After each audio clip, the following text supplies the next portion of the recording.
जय माता दी मेरे यूट्यूब फ्रेंड। मैं तुलसी जोशी उत्तराखंड से। आप देख रहे हैं मेरा आज का ब्लॉग। आज मैं आपको दिखाऊंगी, जैसे कि आपको सबको पता है कि नौ दुर्गे नवरात्रियां चली हुई हैं और सबको मेरी तरफ से नवरात्रि की हार्दिक शुभकामनाएं।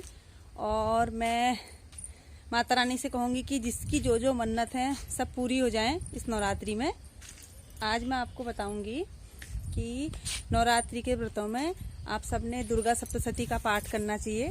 जो भी नौ दुर्गा का व्रत रखें तो वो दुर्गा सप्तशती का पाठ करें, क्योंकि उसको करने से बहुत ही रिद्धि सिद्धि प्राप्त होती है, धन धान्य मिलता है। और देवी के चरित्र का वर्णन किया गया है उसमें, जैसे कि गौरी से काली माता कैसे बनी और कहाँ से उनका प्रादुर्भाव हुआ, ये सब कुछ उसमें पूरे विस्तार से बताया गया है।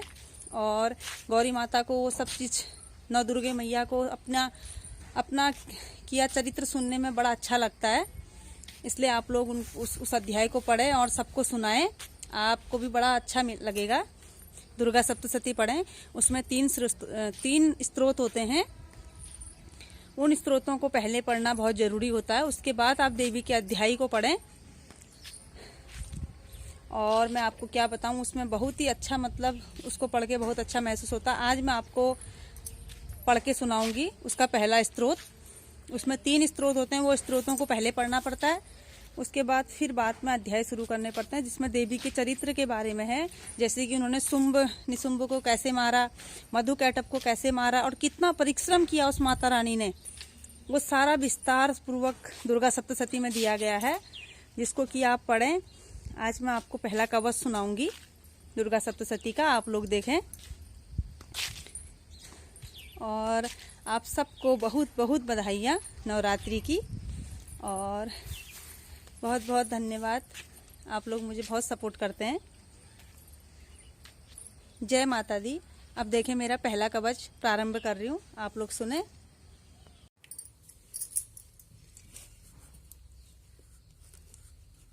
देवी जी के 3 कवच होते हैं, इनको पहले पढ़ना पड़ता है, उसके बाद देवी जी के अध्याय पढ़ने पड़ते हैं। ये पहला कवच है।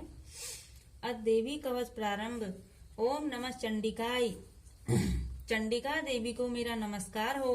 मार्कंडेय जी ने कहा, पितामह जो इस संसार में परम गोपनीय तथा मनुष्यों की सब प्रकार से रक्षा करने वाला है, और जो अब तक आपने दूसरे किसी के सामने प्रकट नहीं किया हो, ऐसा कोई साधन मुझे बताइए।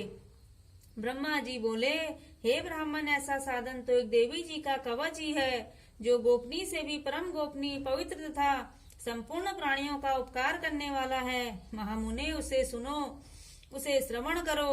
देवी जी की 9 मूर्तियां हैं, जिन्हें 9 दुर्गा कहते हैं। उनके पृथक पृथक नाम बतलाए जाते हैं। पहली शैलपुत्री, दूसरी ब्रह्मचारिणी, तीसरी चंद्रघंटा, चौथी कुष्मांडा, 5वीं सकंद माता, 6ठी कात्यायनी, 7वीं कालरात्रि और 8वीं महागौरी के नाम से प्रसिद्ध है। 9वीं दुर्गा का नाम सिद्धिरात्रि है। ये सब नाम सर्वज्ञ महात्मा वेद के द्वारा प्रतिपादित हुए हैं।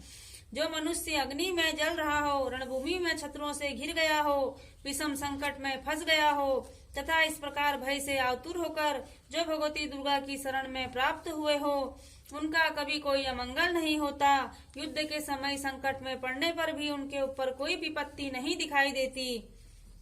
उन्हें शोक, दुख और भय की प्राप्ति नहीं होती। जिन्होंने भक्ति पूर्वक देवी का स्मरण किया है, उनका निश्चय ही अभ्युदय होता है।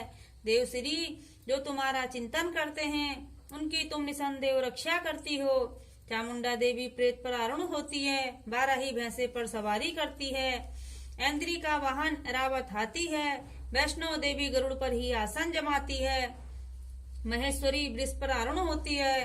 कुमारी का वाहन मयूर है। भगवान विष्णु की प्रियतमा लक्ष्मी देवी कमल के आसन पर विराजमान है और हाथों में कमल धारण किए हुए हैं। वृष पर आरूढ़ ईश्वरी देवी ने श्वेत रूप धारण कर रखा है। ब्रह्म देवी हंस पर बैठी हुई है और सब प्रकार के आभूषणों से विभूषित है। इस प्रकार ये सभी माताएं सब प्रकार की योग शक्तियों से संपन्न हैं।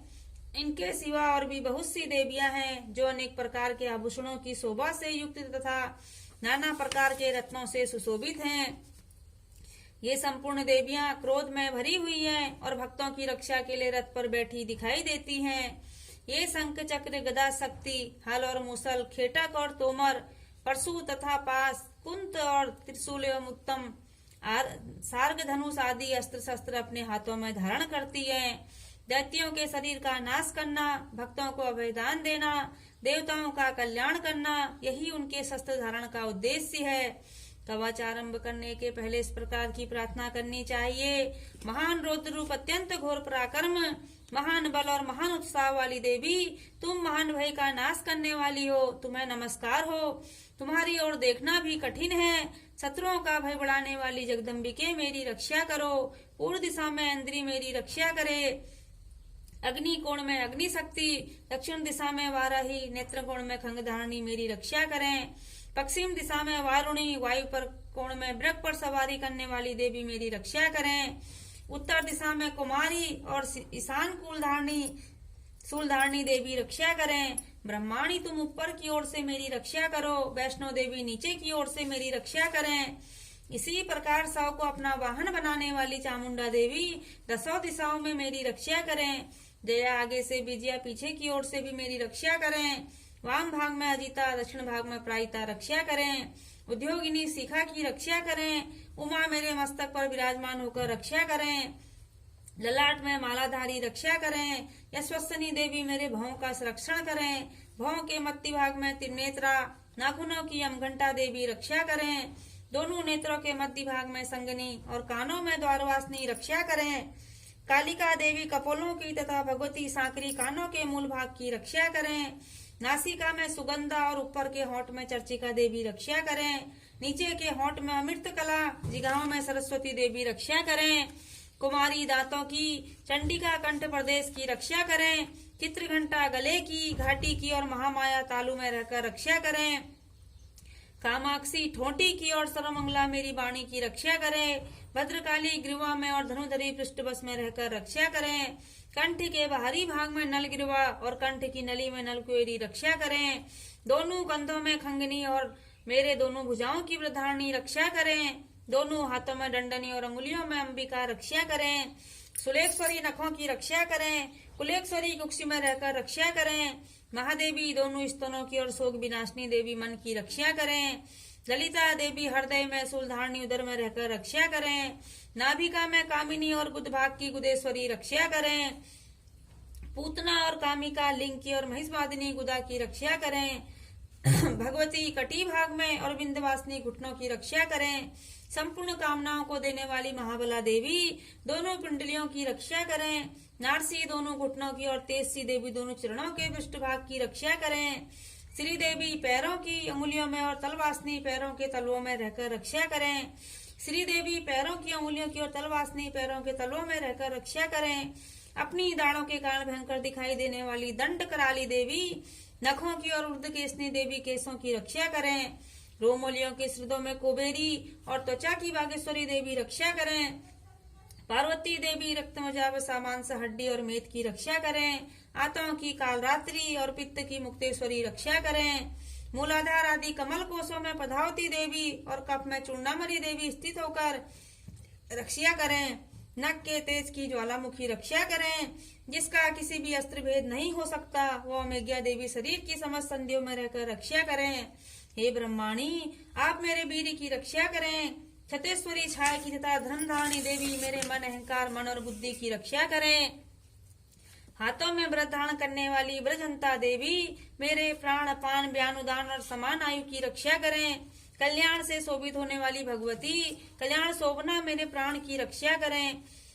रस रूप गंध स्पर्श धन शब्द और स्पर्श इन विषयों का अनुभव करते समय योगिनी देवी रक्षा करें तथा सत्व गुण, रजोगुण और तमोगुण की रक्षा सदा नारायणी देवी करें। बाराही आयु की रक्षा करें। वैष्णवी धर्म की रक्षा करें। चिरकणी देवी यश, कीर्ति, लक्ष्मी, धन तथा विद्या की रक्षा करें। हे इंद्राणी, आप मेरे गोत्र की रक्षा करें। हे चंडिका, तुम मेरे पशुओं की रक्षा करो।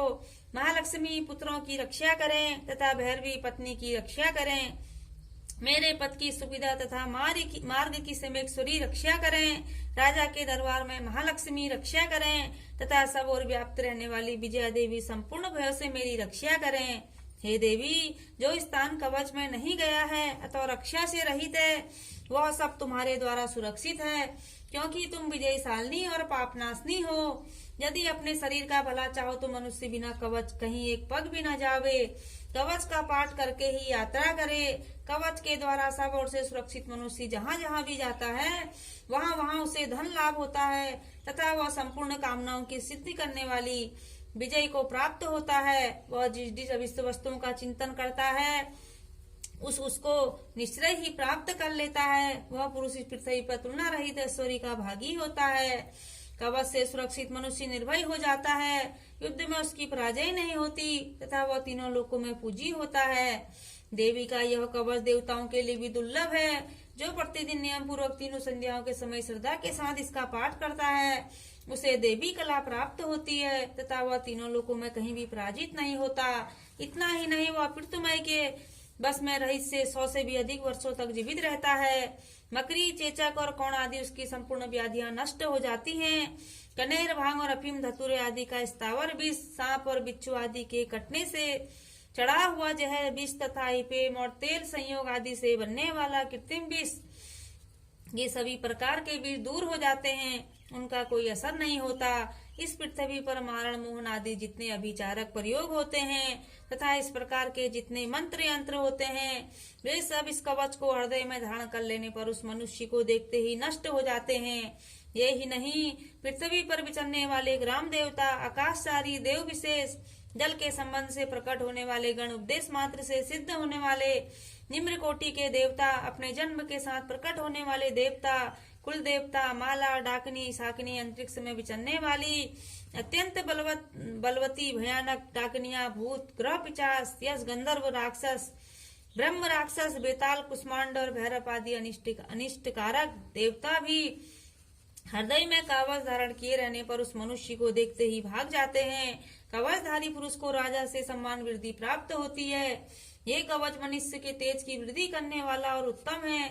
कवच का पाठ करने वाला पुरुष अपनी कीर्ति से विभूषित भूतेल अपने स्वयं के साथ साथ वृद्धि को प्राप्त होता है। जो पहले कवच का पाठ करके उसके बाद सप्तशती चंडिका का पाठ करता है उसकी जब तक वन, पर्वत और कानों सहित और पृथ्वी टिकी रहती है तब तक यहाँ पुत्र, पौत्र आदि संतान परमात्मा बनी रहती है।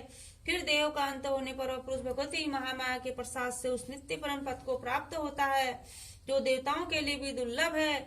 यह दिव्य रूप धारण करता और कल्याणमयी शिव के साथ आनंद का भागी होता है। बोलो दुर्गा मैया की जय। देवी कवच समाप्त।